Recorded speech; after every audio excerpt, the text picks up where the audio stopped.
এখন কিন্তু রাত বাজতেছে 7টা বাজে 37 মিনিট। আমরা বাইক রাইড করতেছি সীতাকুণ্ডের উদ্দেশ্যে। আমাদের শরীরটা কিন্তু শীতের দিনের মতো।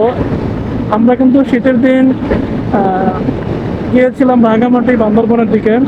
তো তখন যে বাইক রাইড করছিলাম তখন কিন্তু আমাদের শীতে কাঁপুনি উঠছিল। সেম এখন মনে হচ্ছে আমাদের মানে গরম, যে গরমের কোনো, এখন যে গরমকাল এরকম মানে মনেই হচ্ছে না যে গরমকাল। শরীরে তো একেবারে ঠান্ডা হয়ে গেছে, আর হাত পা একেবারে ঠান্ডা বরফ। তো এই রাস্তা আসলে এরকম হওয়ার কারণ হচ্ছে রাস্তার চারিপাশে গাছপালা আছে। গাছপালা থাকার কারণে একেবারে মাগরিবের পর থেকে মোটামুটি ঠান্ডা পড়ে গেছে এই রোডের মধ্যে। তো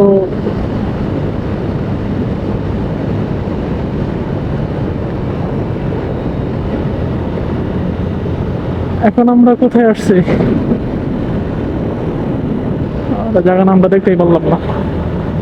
তো এই আর কি, মাগরিবের পরে মোটামুটি ঠান্ডা পড়ে গেছে। আমি নিচে একটা গেঞ্জি পরছি আর উপরে হচ্ছে রেইনকোট। তো রেইনকোট পরার পরেও মোটামুটি অনেক ঠান্ডা লাগতেছে, বেশ ঠান্ডা লাগতেছে। যেহেতু বাইক রাইড করতেছি প্রচুর বাতাস লাগতেছে।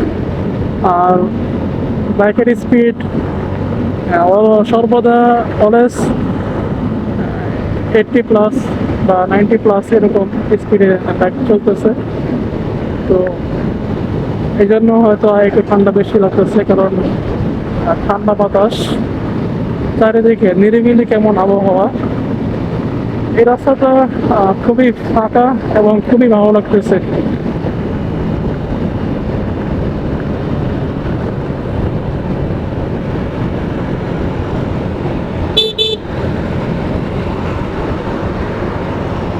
সিগারেট ফেলছে কে?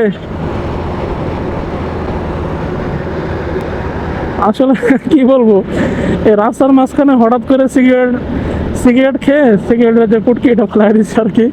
তো এরকম আগুন সহ এরকম সিগারেট রাস্তার মাঝখানে হঠাৎ করে একটা গাড়ির সামনে পড়লে এটা আসলে একটু রিস্কি হয়ে যায়।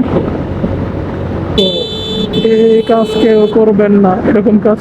যারা সিগারেট পান করেন, সিগারেট পান বলবো কি, সিগারেট খান যারা, আর তারা এরকম কখনো করবেন না। রাস্তার মাঝখানে হুটহাট চলতি গাড়ির সামনে সিগারেট ফেলবেন না, তাহলে কিন্তু একটি দুর্ঘটনা ঘটার সম্ভাবনা হতে পারে।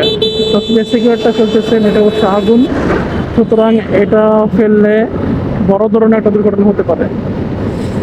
তো এটা কোন ব্রিজ আমি জানি না। এখন চলে আসলাম, এটা কি ব্রিজ, এই ব্রিজের নাম কি? হ্যাঁ দোস্ত,